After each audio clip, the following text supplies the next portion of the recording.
y todos por atender esta convocatoria a la conferencia de prensa que ofrecerá el Sistema de Naciones Unidas en Guatemala con relación a la situación de la contaminación ambiental en el río La Pasión, en Sayacché, Petén. Tengo el honor de presentarles a las autoridades que ofrecerán la conferencia: la señora Valerie Julián, coordinadora residente del Sistema de las Naciones Unidas en Guatemala; la doctora Guadalupe Verdejo, representante de OPS-OMS en Guatemala; y el señor Alberto Brunori, representante de OACNUD en Guatemala. Sin más dilación, dejo la palabra a la señora Julián. Muy buenos días, muchísimas gracias a todas y todos que han venido para atender esta rueda de prensa. Como saben, es un tema importante que toca al centro de los temas de derechos humanos y apreciamos que ustedes estén comprometidos a tratar de estos temas con nosotros. El objetivo de esta reunión de hoy es un poquito contarles la misión que hemos hecho recientemente en la zona del río La Pasión, que ha sido afectada por la contaminación.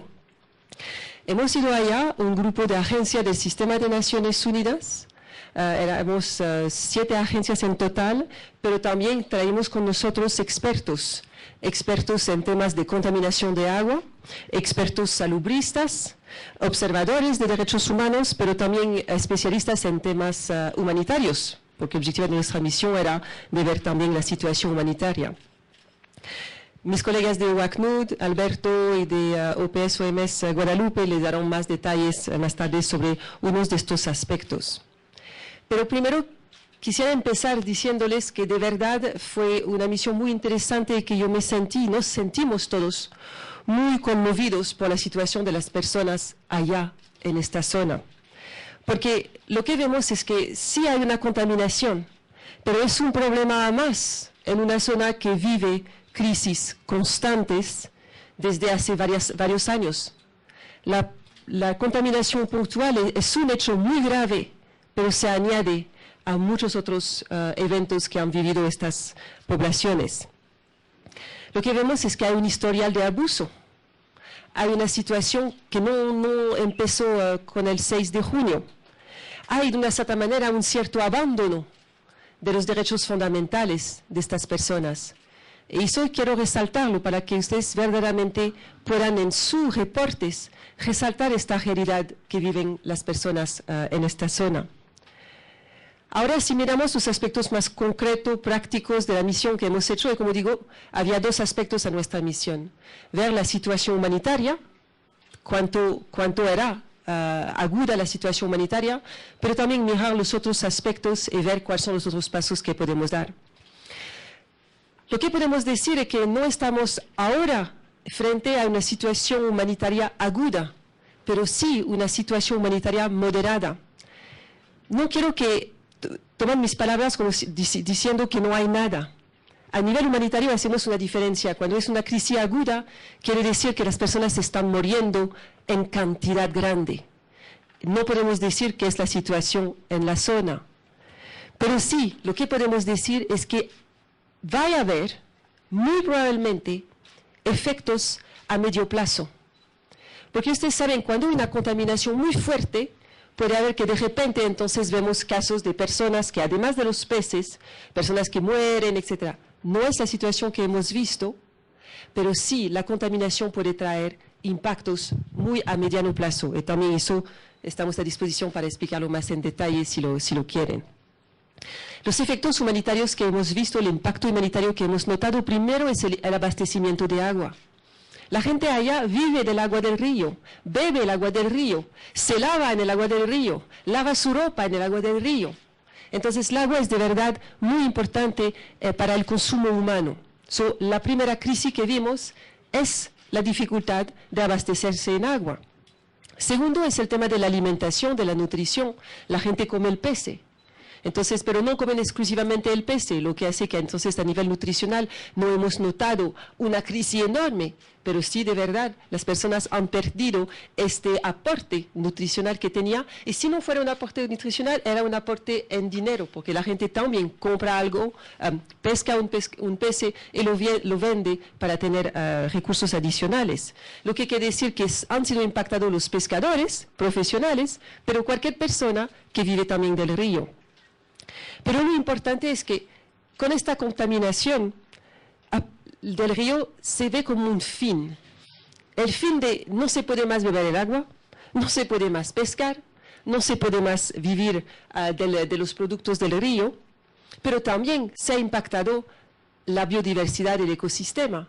Bueno, los peces muertos en cantidades enormes, y ustedes todos lo han reportado, lo saben, pero más allá de eso va a haber otros impactos. Pero lo que yo quiero insistir es que esta situación es un elemento a más en una situación de pobreza. La gente que vive en esta zona es muy pobre. Y una población pobre, frente a un choque adicional, ¿con qué se encuentra? No tiene necesariamente la capacidad de brincar de nuevo en sus pies. Hay un otro impacto que quiero resaltar. Eso yo quiero que ustedes también me ayudan a resaltarlo en el reporte que van a hacer.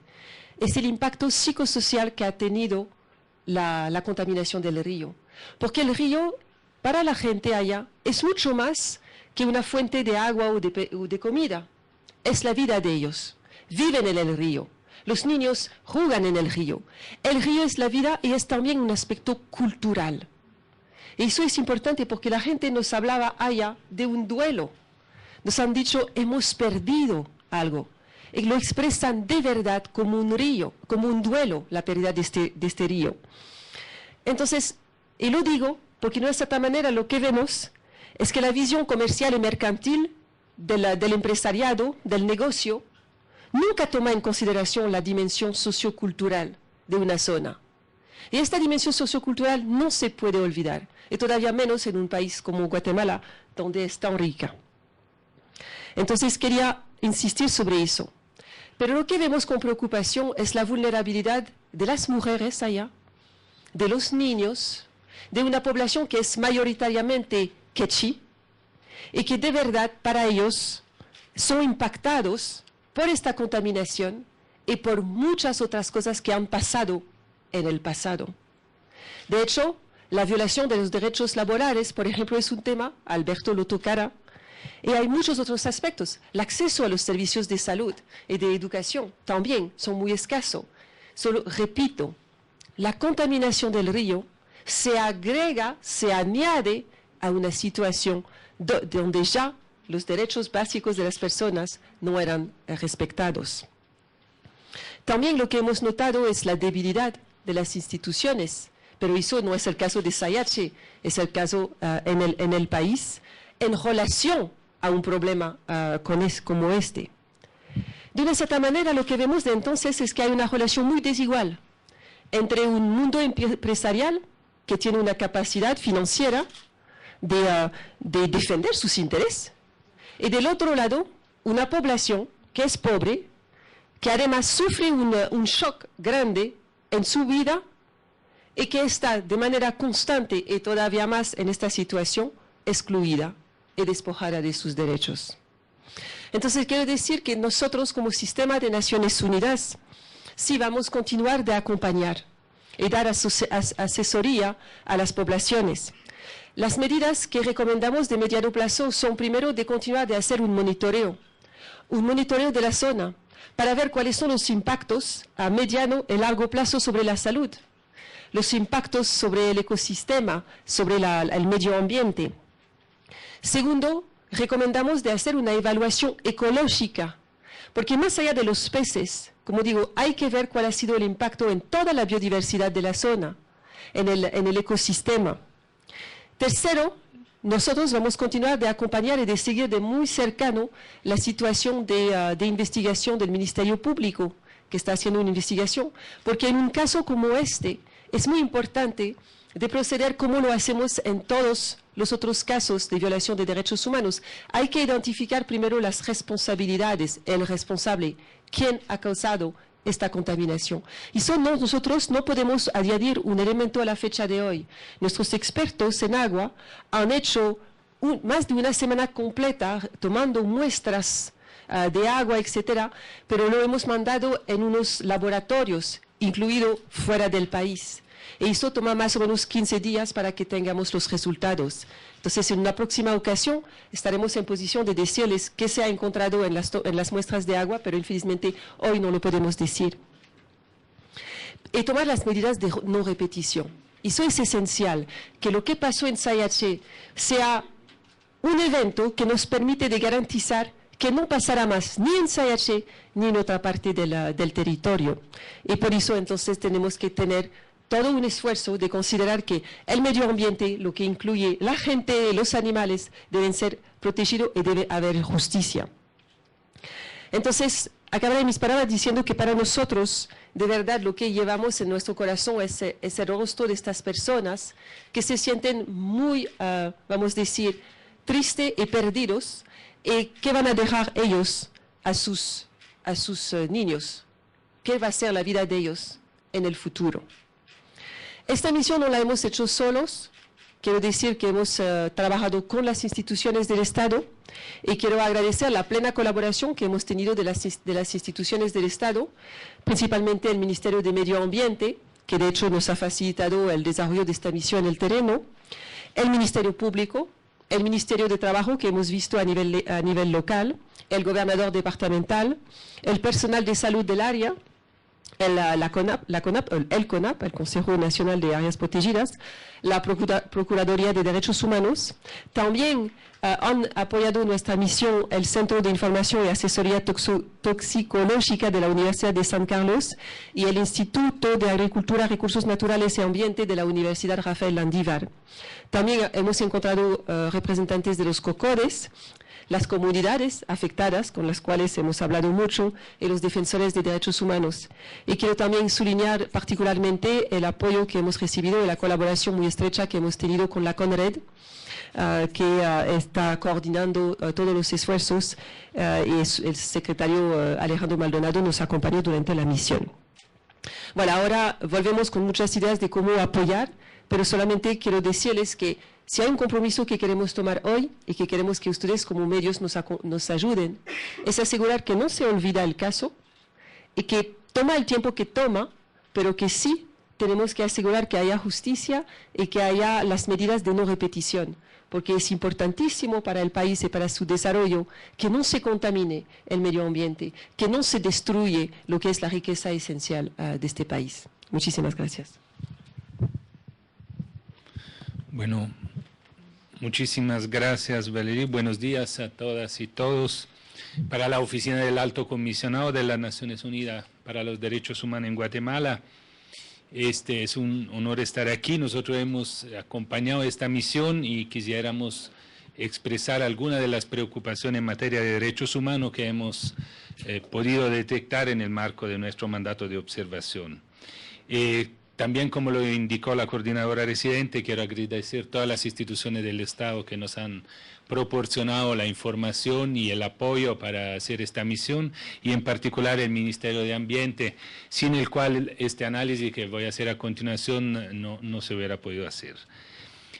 Quiero además decir que la oficina contactó desde el 3 de julio de 2015 a la empresa Repsa, la cual por este caso está siendo investigada por las autoridades nacionales correspondientes, solicitando una reunión a través de una comunicación escrita y 2 telefónicas, a las cuales a la fecha no hemos tenido respuesta.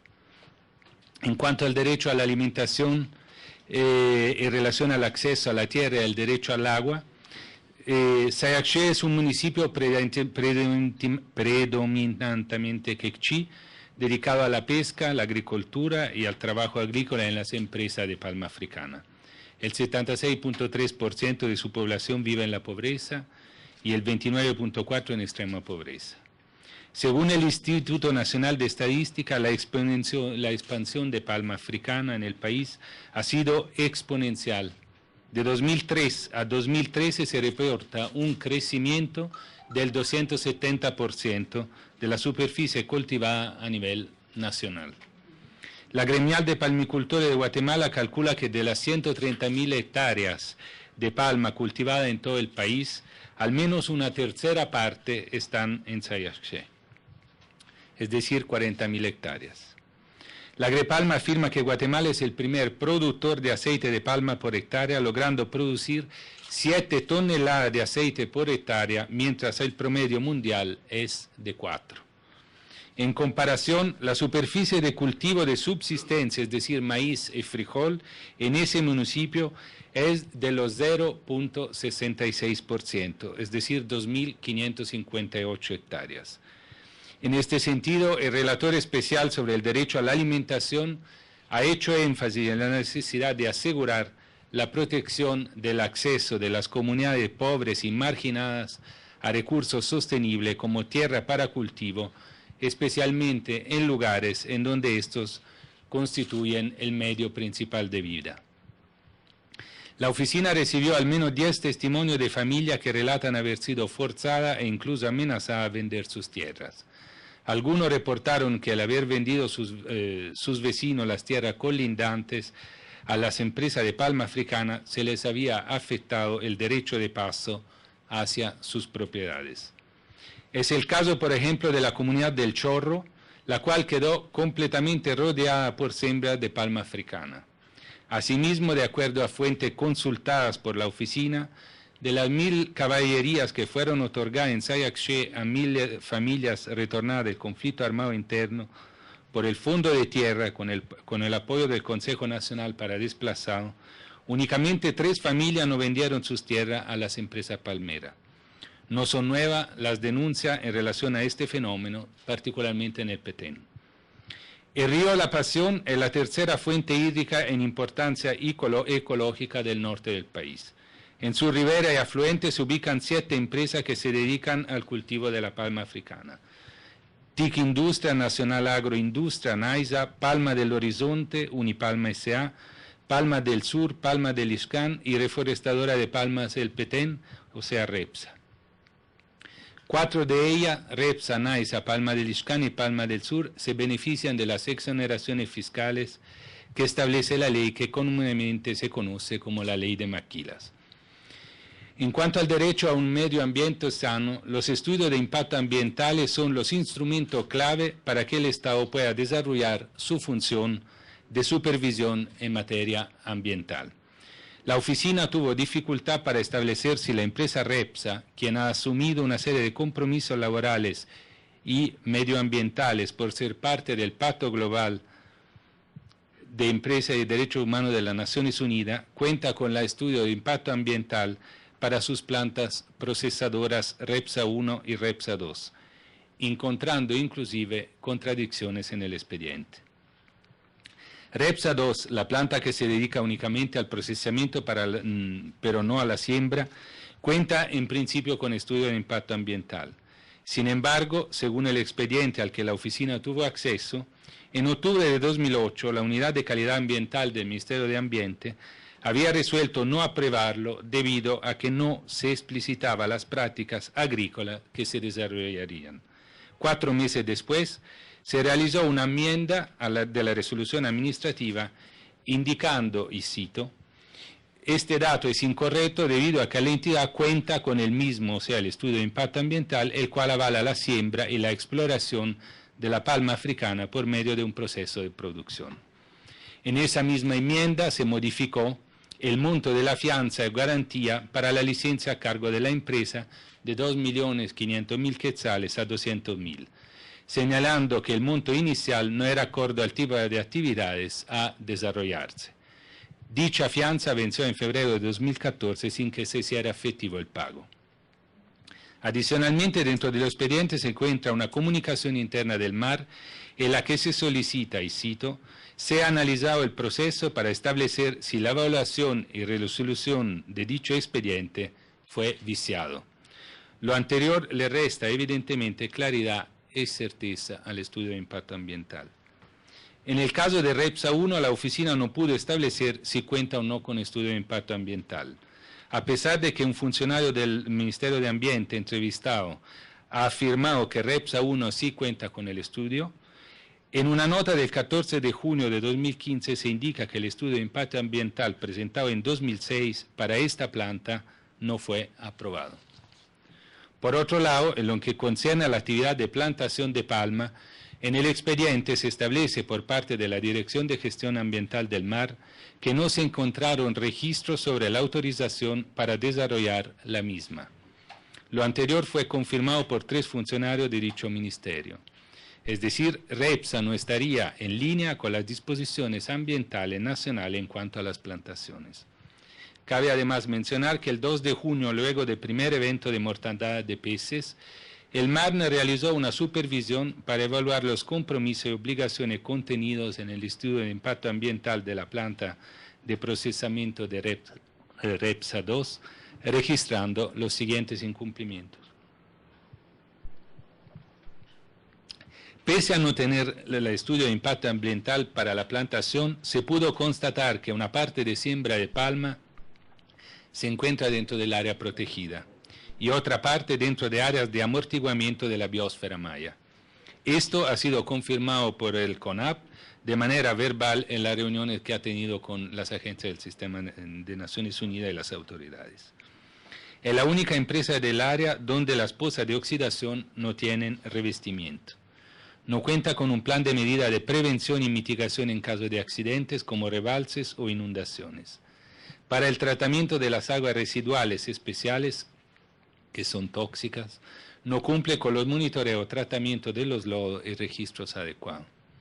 Especialistas de la Universidad de San Carlos han reportado que por cada tonelada de aceite de palma que se ha producido, se generan de 2.5 a 3.75 toneladas de desechos industriales llamados POME, por sus siglas en inglés.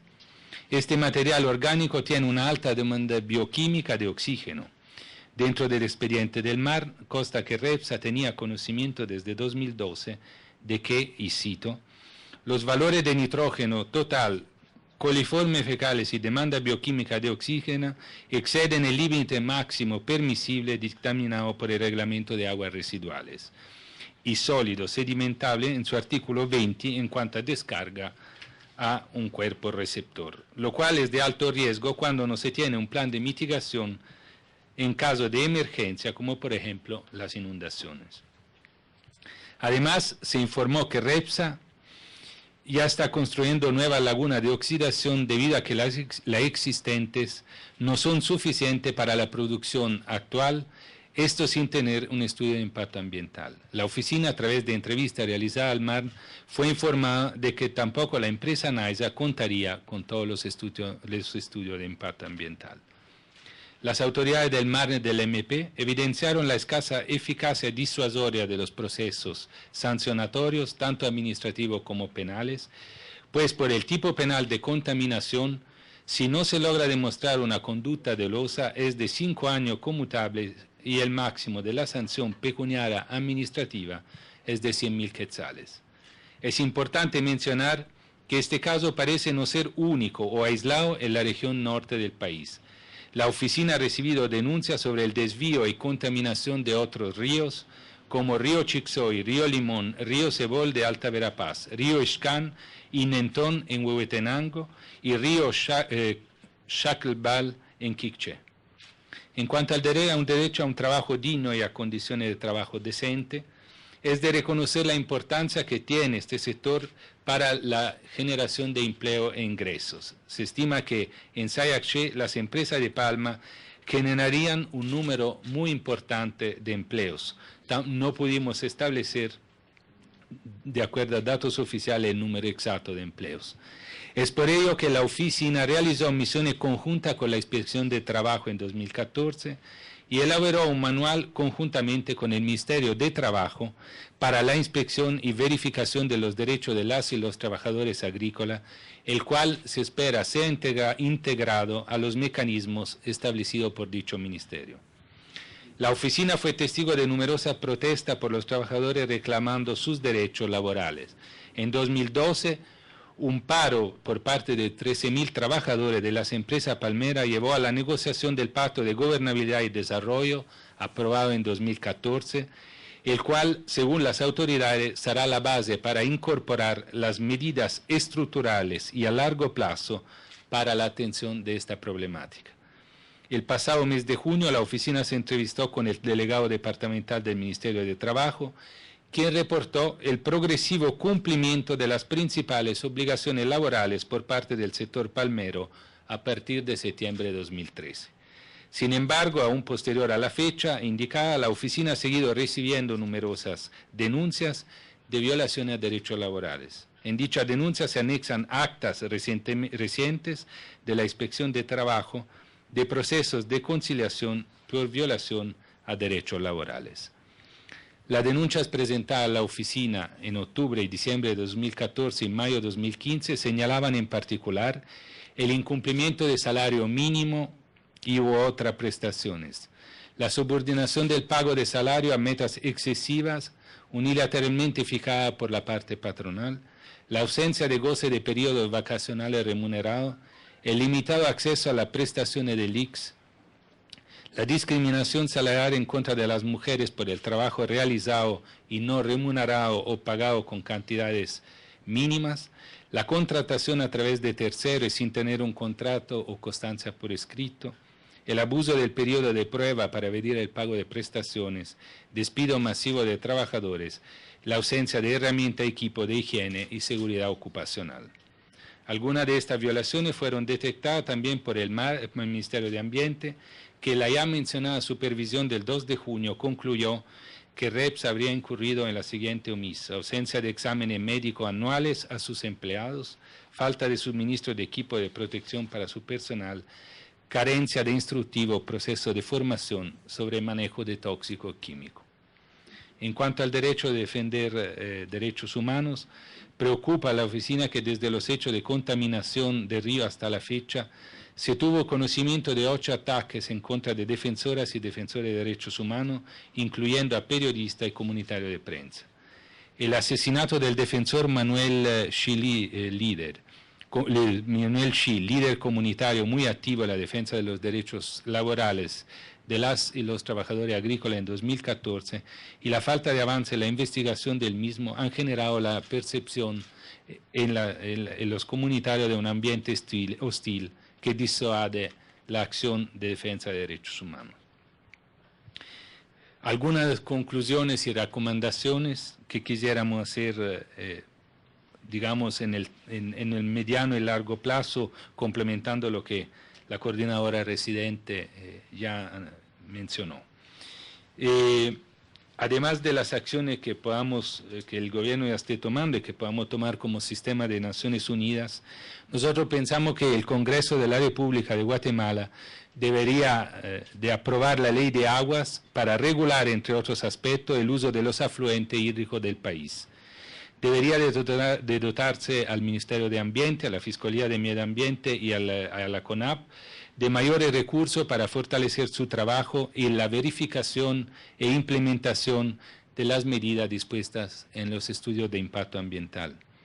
Se debería retomar el fortalecimiento de la Inspección General de Trabajo, promoviéndose reformas legales necesarias para reintegrarle la facultad de imponer sanciones ante toda violación a los derechos de los trabajadores, en cumplimiento también de compromisos asumidos ante la ONU y la OIT. El Manual de Inspección de Trabajo, elaborado conjuntamente con el Ministerio de Trabajo, es un instrumento que debería utilizarse como la base mínima necesaria para el monitoreo y control de los derechos laborales en el área agrícola. Es indispensable que las empresas que se dedican a la siembra y procesamiento del cultivo de palma se sumen no solo de forma, sino de facto al Pacto Global de Naciones Unidas e incorporen en sus políticas empresariales los principios rectores de la ONU sobre empresas y derechos humanos. Y para ello les hacemos una invitación a participar y a sumar en los procesos de diálogo que están impulsando el Ministerio de Relaciones Exteriores y la oficina. Estamos conscientes que el Ministerio Público está trabajando con seriedad y esperamos que pueda hacer las investigaciones necesarias para identificar no solo los responsables de los hechos ocurridos, quienes deberían de resarcir a las víctimas, sino también las razones precisas de la contaminación del río La Pasión para así asegurar medidas de no repetición. Desde luego, la oficina del Alto Comisionado, en el marco de su mandato, seguirá brindando también en este caso acompañamiento al Estado en los temas de información comunitaria, conflictividad sociales y protección a las defensoras y defensores de derechos humanos. Muchísimas gracias. Sí. Bueno, si bien para la Organización Panamericana de la Salud y la Organización Mundial de la Salud, el mandato es dedicarse a la salud de las personas, muchas veces, digamos, vemos que el sector salud es el depositario de los fracasos de acciones que hay en otros sectores, ¿no? Entonces, creo que aquí en este caso tenemos que hablar más bien de los determinantes de la salud. Y ahí es donde tenemos que enfocarnos, porque cuando existen debilidades tan, digamos, como tan evidentes como las que ha mencionado el señor Brunori, que tienen que ver con la falta de una legislación en el tema de agua, por ejemplo, o falta de legislación en el tema de pesticidas a nivel de país, entonces después a la larga estamos viendo consecuencias. Las consecuencias de la salud no vienen de inmediato muchas veces. El uso de pesticidas, por ejemplo, que pueden estar afectando a gran parte de la población, no se va a ver de inmediato. En este momento en la localidad que estamos hablando, se están viendo solamente algunas erupciones de piel, pero la verdad es que no sabemos cuánto más daño puede estar habiendo, ni aquí ni en otros lugares, porque no existe una legislación que regule, por ejemplo, el uso de pesticidas o que regule la calidad del agua, tanto de ríos como de algunos pozos, digamos, de agua para consumo humano, ¿no? Entonces, desde el sector salud se está haciendo una vigilancia epidemiológica en relación a los casos de enfermedades, pero también se está haciendo una vigilancia de la calidad del agua. Siempre decimos, bueno, cuántos casos enfermos, pero no estamos viendo también cuánto afecta a otros temas que tienen que ver con la nutrición. Ya el señor Brunori mencionaba, o la coordinadora residente, el impacto social y, digamos, también mental que tiene, digamos, para las poblaciones. El no tener una fuente donde ellos hacen su vida cotidiana, donde van a hacer, digamos, sus lavados, su pesca, eso se les altera, digamos, toda la dinámica que tiene el sector. Y eso afecta a la salud de las personas. Yo creo que en este caso, más que un daño directo a la salud, estamos hablando de daños al mediano y al largo plazo. En una población, en un sector donde ya existen, digamos, condicionantes que son, digamos, como atentatorios a los derechos de las personas que viven en esos lugares. Eso es por el momento.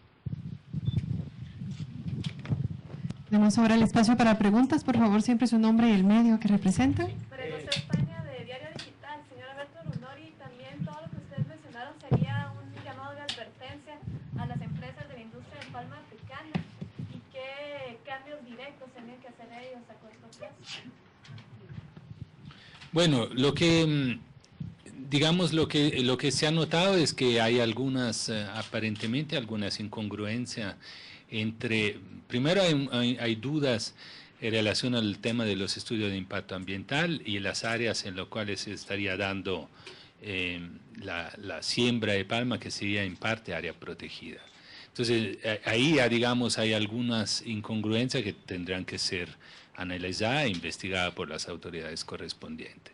Segundo, evidentemente hay una serie de medidas que el Ministerio de Ambiente ha detectado que no corresponden a lo que son las indicaciones mínimas de los estudios de impacto ambiental, como medida de prevención, en caso de inundación, etcétera.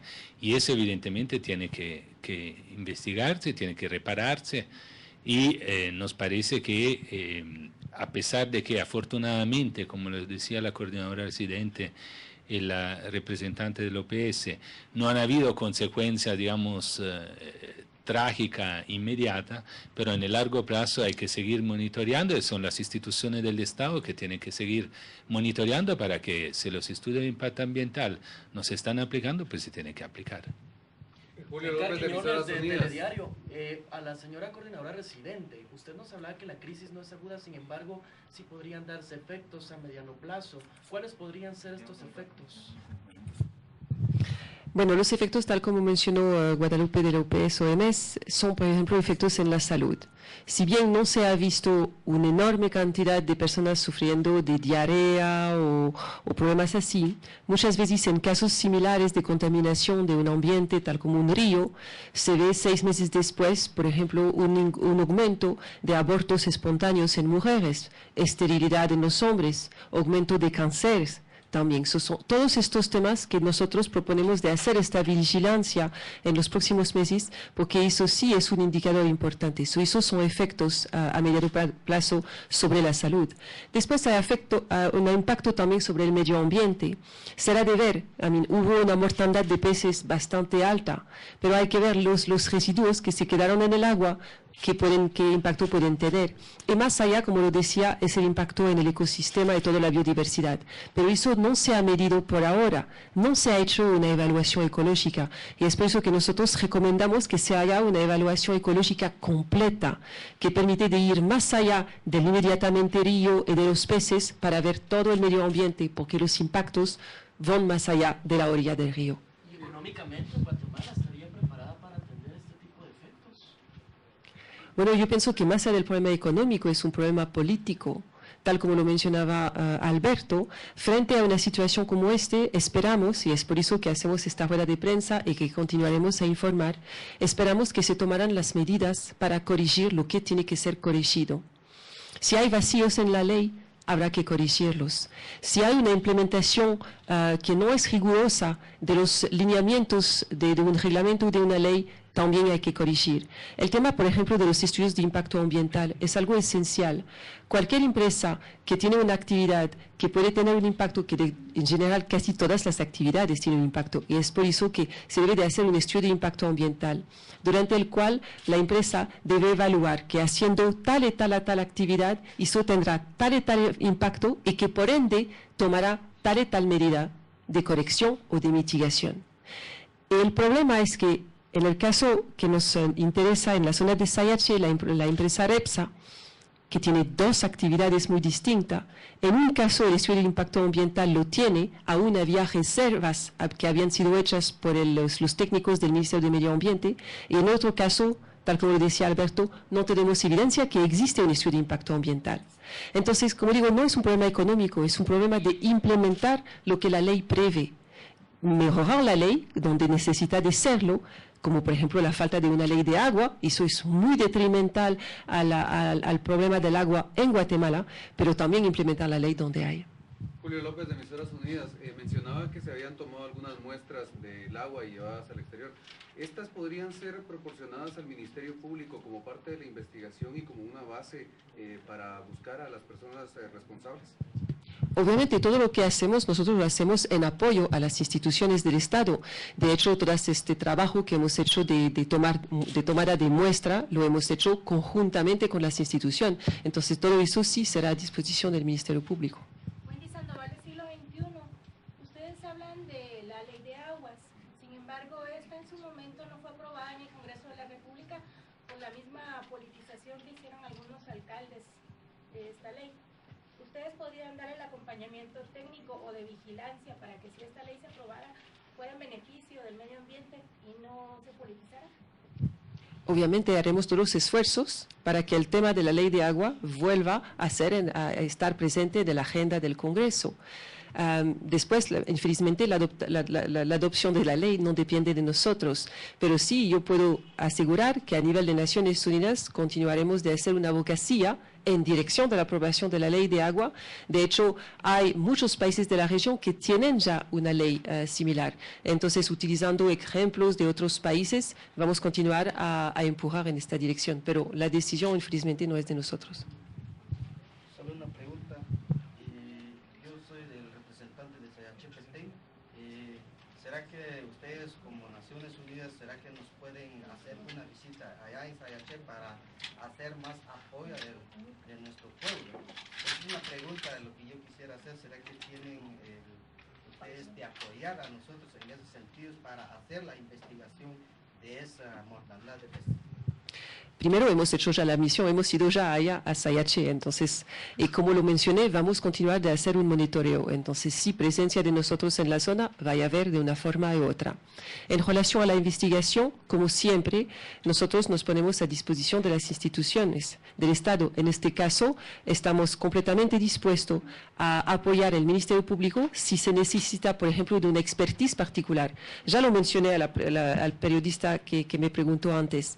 Las muestras que hemos tomado y todos los resultados que vamos a tener, eso sí será a disposición para, vamos a decir, apoyar la investigación actual. Es la razón por la cual hemos traído estos expertos. Pero también si hay necesidad en el futuro de tener otro tipo de expertos en una expertise particular, también lo haremos. Pero nosotros no hacemos investigación como tal, apoyamos la institución del Estado que lo hace. Porque nosotros hemos hecho las manifestaciones y por el momento todavía no nos han dado ningún resultado, por eso yo estoy haciendo esa pregunta allá en nuestra área de Sayache. No, obviamente esperamos que con esta rueda de prensa también la información pasa. El objetivo, tal como lo mencioné en mis palabras del inicio, hacemos esta rueda de prensa no solamente para informar sobre los temas, pero para asegurar que haya un interés continuo sobre el tema, para evitar que otros temas de actualidad, por ejemplo, vengan a ocultar una realidad que las poblaciones de Sayache siguen viviendo. Estamos muy conscientes, lo hemos visto cuando estamos en la zona, Alberto lo ha repetido, estamos frente a una zona, a una población que no solamente ha sido víctima de una contaminación de su río, pero que de manera constante ha sido víctima de muchas otras violaciones de derechos humanos. Y es por eso que nosotros esperamos que se mantendrá la atención en este caso, no solamente para permitir de apoyar, y de hecho no he respondido a su pregunta, ¿qué estamos haciendo? También a nivel humanitario estamos apoyando las instituciones del Estado. De hecho, la primera ayuda humanitaria ha sido prestada por el gobierno. Nosotros estamos ahora apoyando con alimentos, con agua, con apoyo de salud, etcétera. Pero sí, vamos a continuar a hacerlo. Y lo que queremos nosotros allá como Sayache, queremos que se salga la palmera. Eso es lo que nosotros estamos solicitando. No sé qué dicen también ustedes, que se puede hacer a esa solución. Eso yo digo, hay que hacer una investigación, yo no puedo responder en eso. Lo que ustedes habían mencionado, además de la contaminación, eran relaciones laborales de parte de la empresa Repsa. ¿Solo hablaríamos de esta empresa o también de otras empresas de palma africana? ¿Y por qué el Estado hasta el momento no se ha enfocado también en esa problemática? Bueno, el Estado sí se ha enfocado en esa problemática, digamos, no es solo una empresa, son varias las denuncias que recibimos de distintos sectores, digamos, de la palma africana. De hecho, digamos, este tema está incluido en un diferendo que hay con Estados Unidos por el tema de los derechos laborales. Entonces, es un tema lo cual el Ministerio de Trabajo está poniendo atención. Probablemente, digamos, lo que pedimos es que, digamos, se acelere en esta medida de cumplimiento de las obligaciones laborales que el Estado de Guatemala ha adquirido a través de los tratados internacionales en materia laboral. Pero sí, digamos, es un tema que está altamente en el debate político y que requiere medidas cada vez más estructurales y urgentes para cumplir con la legislación internacional en materia laboral. Además de la aprobación de la ley de aguas, que pues en el contexto político en el que estamos está un poco difícil que se dé pronto, ¿qué otro tipo de medidas de mitigación se podrían tomar en los otros casos de ríos que ustedes nombraron que han tenido información? Mire, digamos que ahí lo que corresponde para empezar es investigar esas denuncias, ¿verdad? Un poco analizar qué es lo que pasa, un poco como se está tratando de hacer en el caso de Río La Pasión, ver cuáles son los orígenes y por qué se han desviado esos ríos, a qué responde, cuáles son los daños. Yo creo que una evaluación ecológica de mayor espectro, como lo sugería la coordinadora residente, debería de llevarnos a entender un poco más ampliamente la problemática. Pero las denuncias las hay, y creo haber mencionado que son alrededor de 6, no es solo el Petén, y eso tiene que, digamos, de alguna manera investigarse y ponerse un remedio.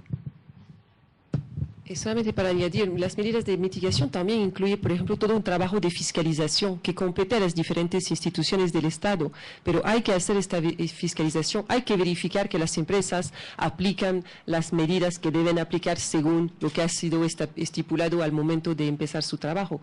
Este trabajo de fiscalización es muy importante y en eso también la sociedad civil juega su rol. Y yo diría, es importante que continúe también la sociedad civil a jugar su rol de fiscalizador.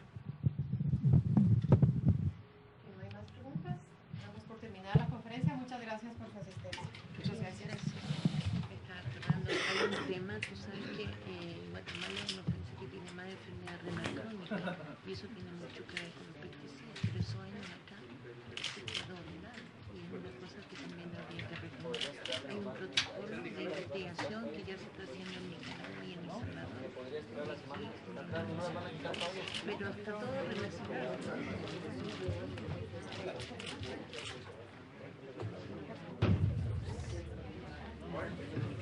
Parece que la próxima semana ya vemos para convocar para este grupo de medios, ya vamos a convocar.